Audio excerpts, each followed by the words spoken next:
9:38 right now. There are still between 5,000 and 10,000 Americans left in Afghanistan right now. That is according to Pentagon Press Secretary John Kirby, who confirmed that estimate to CNN. Air evacuations as well underway, with roughly 800 people evacuated in the last 24 hours. I want to show you the scene, though. This was the airport yesterday in Kabul. The satellite view, as you can see, capturing thousands of people swarming runways trying to escape after the Taliban took control over the weekend.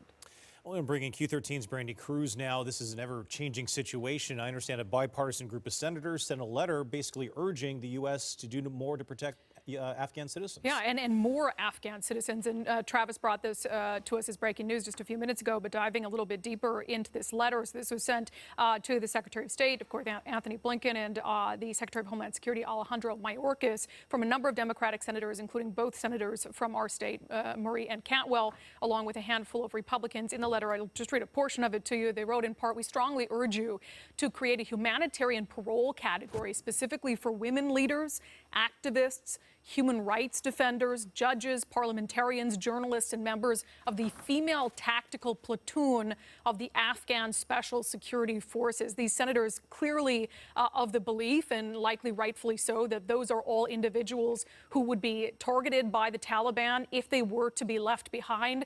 So senators asking the U.S. to expand basically the people who it is evacuating from the country and people who are allowed to seek refuge here in the United States. You know, and when we talk about women and children, for instance, this is someone that a refugee resettlement organization in Seattle, World Relief Seattle, brought up when they spoke to us yesterday. Women and children fare the worst in those situations because they're much more vulnerable to trafficking, to other things.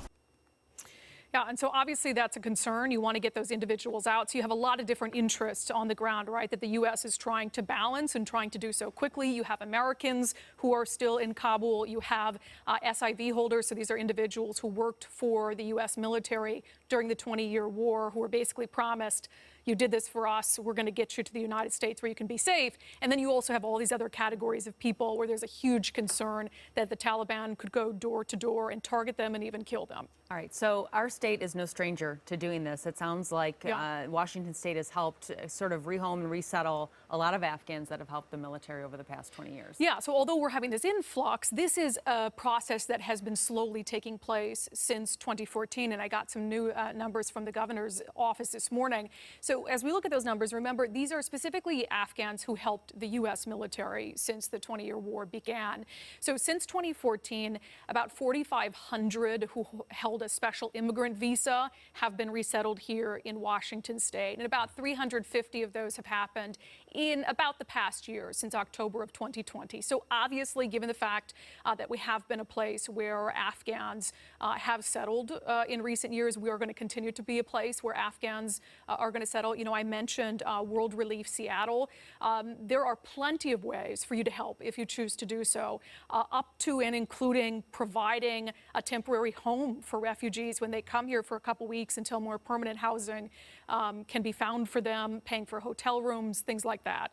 So I know, and Liz, I think you were mentioning this earlier, you can watch the images in Kabul, feel like many Americans do, this desire to help. You feel small. You feel what small. can you do to help something that's so massive happening? Yeah, there are going to be plenty of opportunities, and are currently plenty of opportunities to help those who helped our U.S. military as they resettle in the United States. And World Relief Seattle is one of those organizations looking for assistance. It's good to know. Brandi, thank you. Yep.